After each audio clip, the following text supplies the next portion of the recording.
Praised be Jesus and Mary. St. John Bosco was born in 1815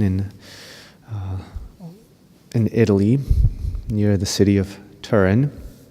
He was ordained a priest in 1841, and that the very same year he began a very needed ministry, a ministry to the orphans of that city, to the young boys who had neither mother nor father to raise them.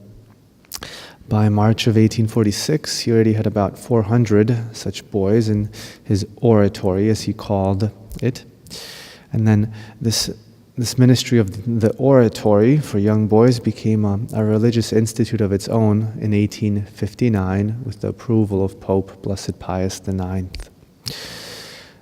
St. John Bosco dedicated his whole life to this ministry until he died in 1888. He was then canonized in 1931 by Pope Pius XI. A thought that he always had on his mind and that he always tried to inculcate to his disciples, St. John Bosco, was the following. He used to say to them, to his disciples, that is, you must never forget that you are taking the place of the parents of these beloved young people.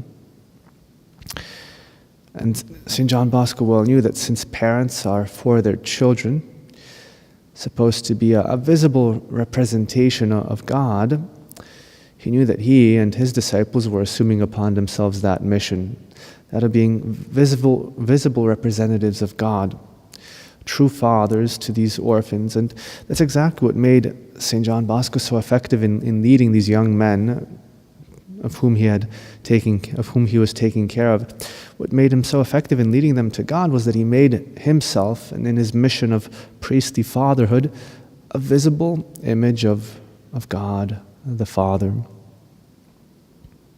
He not only sought himself to see in God a father, but he tried to make others in him, in his spiritual fatherhood, see an image of God and thus lead them to God.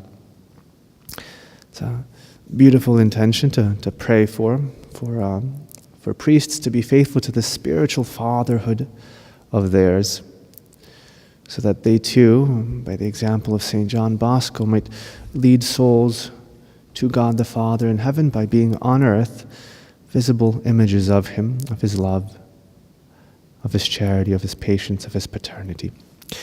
Praised be Jesus and Mary.